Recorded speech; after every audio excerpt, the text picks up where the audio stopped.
एक और बड़ी खबर इस वक्त आपको बता दें, आईडीएफ का बड़ा दावा सामने आया है। ईरान ने इजराइल पर दागी 100 मिसाइलें।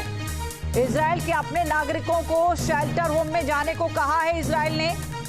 ये इस वक्त की बड़ी खबर आपको बता दें, यानी पल पल मिनट दर मिनट देखिए हालात बदलते हुए नजर आ रहे हैं। जिस तरीके से वार पलटवार की खबरें सामने आ रही हैं, जो तस्वीरें सामने आ रही हैं,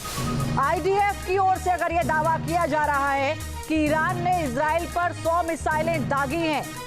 और इजराइल की ओर से अपने नागरिकों को शेल्टर होम जाने को कह दिया गया है कि आप सुरक्षित जगहों पर चले जाइए। आईडीएफ का ये बड़ा दावा है, क्योंकि ईरान की ओर से इससे पहले साफ तौर पर चेतावनी इजराइल को दी गई थी कि हमला किया जाएगा, ईरान की ओर से बदला लिया जाएगा और बदला बहुत बड़ी हमले के तौर पर होगा। और इसीलिए यह कहा जा रहा है कि 100 मिसाइलें एक साथ ईरान की ओर से इजराइल पर दागी गई हैं। यह दावा किसी और ने नहीं बल्कि आईडीएफ की ओर से किया गया है। तो ये बड़ी खबर इस वक्त आपको बता दें। अब यहां से चूंकि यूएनएससी की बैठक भी होनी है 4 घंटे के अंदर, मधुरेंद्र लगातार हमारे सहयोगी हमारे साथ जुड़े हुए हैं। मधुरेंद्र, जिस बात की आशंका थी कि ईरान पलटवार कर सकता है, आईडीएफ की ओर से यह दावा कि ईरान ने इजराइल पर 100 से ज्यादा मिसाइलें दाग दी हैं।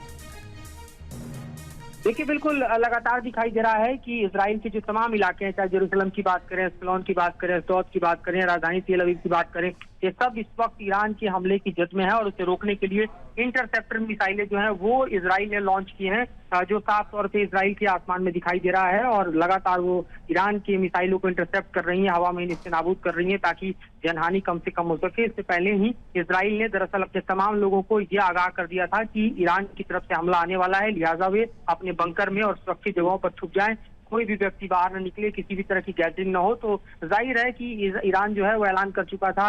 ईरान के राष्ट्रपति पेज़ेश्कियान इस बात का ऐलान कर चुके थे कि वो पूरी तरह से इजराइल को जवाब देंगे जिस तरह से इजराइल ने ईरान के ऊपर हमला किया है। इस बीच हम देख रहे हैं कि अभी भी दरअसल तेहरान सहित ईरान के कई शहरों पर इजराइल के हमले जारी हैं, लेकिन ईरान के पलटवार से इजराइल भी इस वक्त हम देख रहे हैं तो उसके आसमान में लगातार मिसाइल और खासतौर पर इंटरसेप्टर मिसाइल दोनों टकराते दिखाई दे रहे हैं।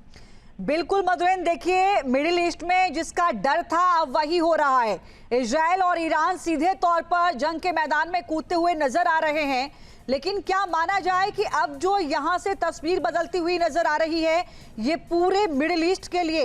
एक बड़ा, मैं कहूं कि बड़ा खतरा और बड़े युद्ध की आहट के तौर पर इसको देखा जाए?